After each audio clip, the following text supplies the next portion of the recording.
quand la tristesse arrive, je sais tu es là, toujours près de moi.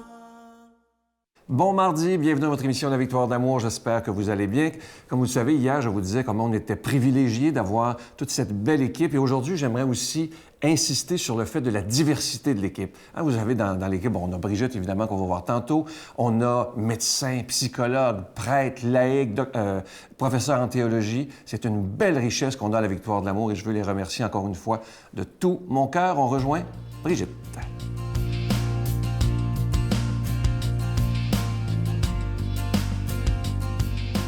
Bon matin tout le monde. Alors, à la demande générale, là, je continue avec les petites chroniques sur la joie de l'amour du pape François, qui est l'exhortation apostolique Amoris Laetitia sur l'amour dans la famille. Et dans la page, sur le 4e chapitre, qui est à la page 71, il y a l'amour dans le mariage. Et là, le pape, il parle de la lettre, l'hymne à l'amour, vous savez, de Saint Paul, qu'on peut lire dans la Bible, dans 1 Corinthiens 13, 4, 7, où là, Saint Paul décrit qu'est-ce que c'est le vrai amour. Et puis là, le pape, il part sur cette lettre-là pour nous entretenir avec des exemples savoureux et puis un humour. Il est extraordinaire. Alors, là, on continue. On était rendu avec l'expression « sans violence intérieure ». Ça, c'est à la page 80, article 103, où là, le pape nous dit que souvent, on dit, ben oui, il ne faut pas se mettre en colère contre son prochain, mais souvent, il se passe quelque chose, les gens nous dérangent. Ça arrive souvent hein, que les gens nous dérangent dans nos petits plans, là. Puis là, intérieurement, on a une indignation. On a une petite indignation. Tu sais, quand tu as un ado, puis il lève les yeux au ciel comme ça, là. Ben, c'est ça. Ça, c'est la petite violence intérieure. C'est qu'on la cache, hein? On dit que il appelle ça une irritation dissimulée. Hein?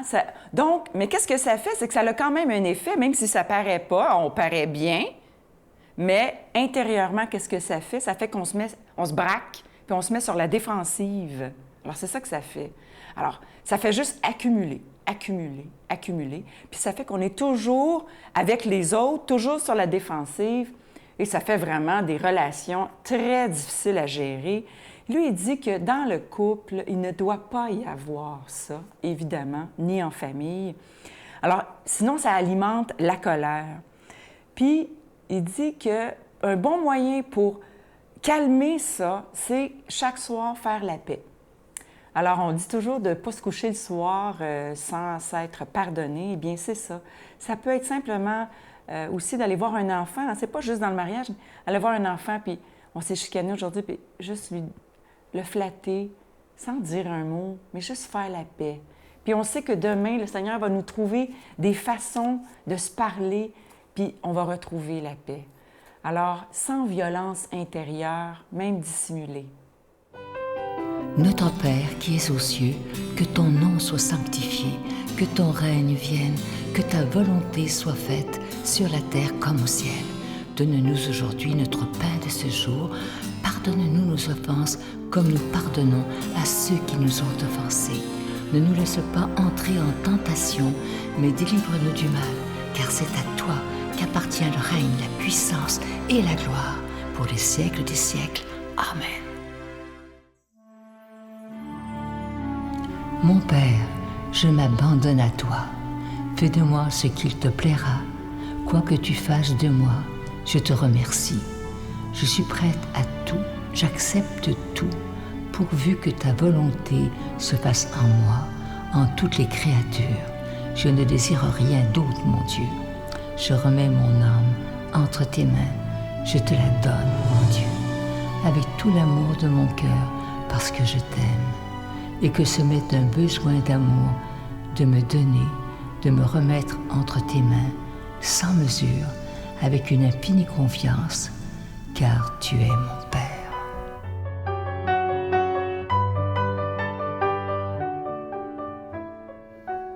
Comme vous le savez, le mois de mars, c'est le mois du carême 2017. Et comme vous savez, depuis 22 ans, il n'y a pas de cadeau pendant le carême parce que c'est comme une petite façon de dire, je vais donner pour que cette émission puisse continuer, mais sans rien attendre en retour. Pas de cadeau, rien, parce que le Seigneur, lui, a tout donné gratuitement. Il a donné sa vie pour chacun et chacune de nous. Et le plus beau cadeau qu'on peut vous faire depuis 22 ans, c'est de vous offrir quotidiennement, 7 jours par semaine, des émissions sur l'ensemble du réseau TVA. Et ça veut dire que les émissions sont diffusées partout au Canada, une partie des États-Unis, Saint-Pierre et Miquelon, et évidemment, grâce à Internet, Facebook et YouTube, maintenant dans le monde entier. Et vous savez, j'aime à redire cette phrase que j'aime beaucoup de Jésus. C'est un appel qu'il nous fait lorsqu'il dit dans l'Évangile, « Allez de par toutes les nations, annoncer la bonne nouvelle. » Et c'est ce qu'on essaie de faire depuis 22 ans maintenant, grâce à chacun et chacune de vous. Merci de votre don spécial en ce carême 2017.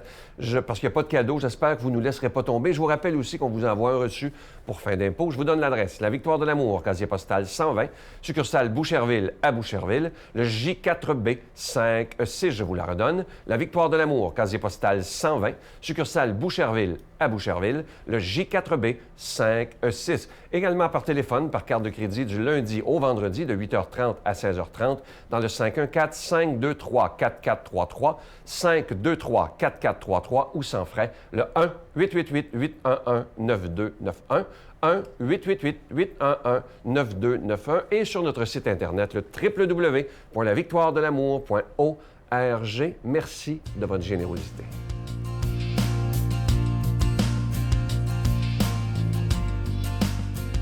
Mon Dieu, donnez-moi la sérénité d'accepter les choses que je ne peux changer, le courage de changer les choses que je peux et la sagesse d'en connaître la différence. Amen. La parole de Dieu aujourd'hui est proclamée par quelqu'un qui est avec nous depuis les tout débuts, les premiers balbutiements de la Victoire de l'Amour il y a 22 ans, le Père Yvon Sanson.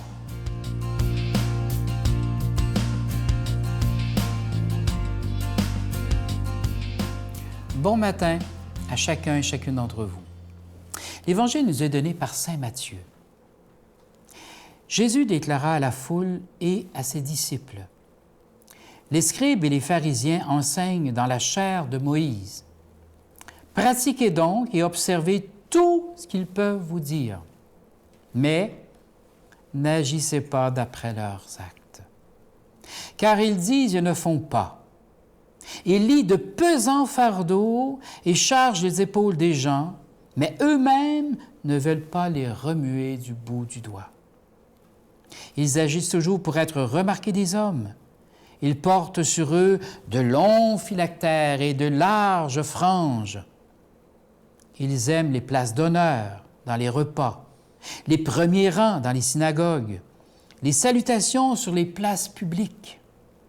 Ils aiment recevoir des gens le titre de rabbi. » Ici, le Seigneur est en train de dépeindre, pas uniquement soit les pharisiens ou d'autres, mais il est en train de dépeindre des personnes qui donnent par autorité, qui donnent des enseignements ou qui donnent des recommandations ou des lois, mais qui eux-mêmes ne veulent pas les observer. C'est une remarque très importante. En lisant ce texte, je ne peux pas faire autrement que penser à notre pape François. François est un homme qui parle et qui agit. Et c'est ça qui dérange. Parce qu'on voit très bien que cet homme-là, quand il dit quelque chose, il est en train de le vivre. Et il vit selon ce qu'il enseigne. Et c'est très, très beau. Il est en train un peu, je dirais, de dépoussiérer notre Église, ce qui n'est pas mauvais du tout. On a tous besoin de conversion. Et à quelque part, quand je lis la parole, et moi-même qui suis prêtre et qui est en train de vous lire la parole, je suis en train de me dire, Yvon, est-ce que tu accomplis la parole telle que tu l'as dit? Très honnêtement, parfois, je suis obligé de vous dire, je lis certains passages d'Évangile et je me dis, non, mon cœur n'est pas ajusté ce matin-là. Cet Évangile-là me dérange. Mon cœur n'est pas vraiment ajusté à l'Évangile. Mais si je m'en rends compte, c'est déjà formidable. Ça veut dire que j'ai une possibilité de changer. Mais si je ne me rencontre pas que l'Évangile est en dichotomie avec moi, alors je vis constamment, je dirais, dans le mensonge. On pourrait se demander ce matin, est-ce que l'Évangile que j'entends, un matin ou un autre, est-ce qu'elle vient me déranger? Si vous me dites, moi, l'Évangile me dérange jamais, jamais, jamais, il y a deux solutions. Soit que vous êtes un grand saint ou une grande sainte, ou soit que vous n'avez pas bien lu l'Évangile. Et le Seigneur disait un jour, quand on lui a tiré une femme devant lui, une femme adultère, le Seigneur a dit que celui qui est sans péché lui jette la première pierre. C'est un peu curieux parce que tout le monde est parti. Semble-t-il, en commençant par les plus vieux. Est-ce qu'il y avait plus de péché que les autres? Là? Je ne sais pas. Mais peut-être qu'ils avaient compris un peu plus vite que les plus jeunes. Que celui qui est sans péché lui jette la première pierre. Donc, le Seigneur est en train de nous renvoyer à nous-mêmes. Qu'est-ce qui se passe dans ton cœur? Comment tu réagis dans ton cœur? Est-ce que tu es en accord avec la parole que tu entends? Et si on est honnête, je pense que souvent, on n'est pas totalement en accord. Il y a des choses qu'on doit améliorer. Et c'est pour ça que le Seigneur a inventé le très beau et le très grand sacrement du pardon, afin qu'on puisse, nous, faire la démarche de demander directement au ciel, hein? « Seigneur, pardonne-moi. » Mais il arrive certaines situations où même si je demande au ciel « Pardonne-moi », j'ai comme un besoin intense d'entendre une réponse, d'avoir un signe concret que Dieu m'a pardonné.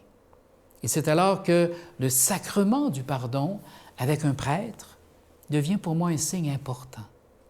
Dès que je fais quelque chose de terrible, je peux demander au ciel « Pardonne-moi ». Et c'est évident que Dieu le fait maintenant.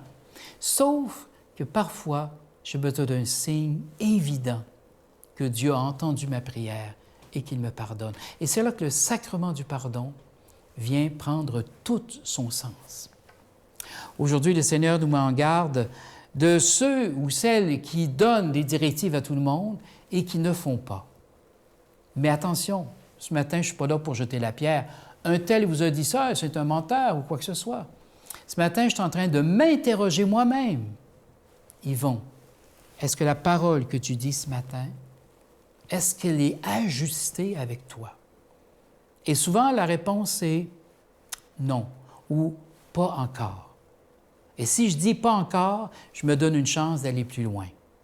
Si je dis jamais, alors là, mon cheminement spirituel s'arrête. Si je dis non, c'est pas ça, mais j'ai le goût d'aller plus loin, alors je suis en plein dans l'Évangile. Et c'est ça qui est important.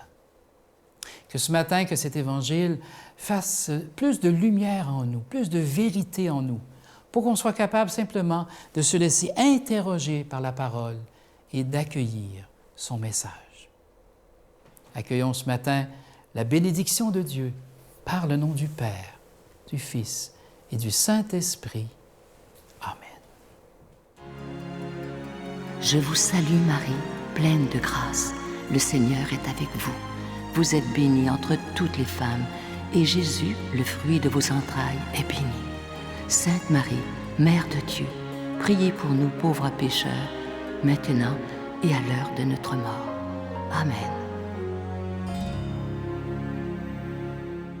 Je prends le temps de vous remercier de tout cœur pour votre grande générosité en cette période du Carême 2017. Évidemment, il n'y a pas de cadeau du mois. Le plus beau cadeau qu'on peut vous offrir, c'est d'être en ondes à tous les jours, 7 jours par semaine depuis maintenant 22 ans. Imaginez, le temps passe tellement vite. Alors, merci de tout cœur. J'espère que vous ne nous laisserez pas tomber, parce que sans vous, évidemment, ça ne pourrait pas continuer. Je vous souhaite une belle journée. À demain. Bye-bye. Quand on faisait la vaisselle, maman, tu nous disais que pour bien s'entendre, il faut chanter, danser et pardonner. Je m'ennuie de tout ça, maman. Je t'aime. Moi aussi. Ça, vous allez me faire pleurer. Là. Oui, là, toi, là.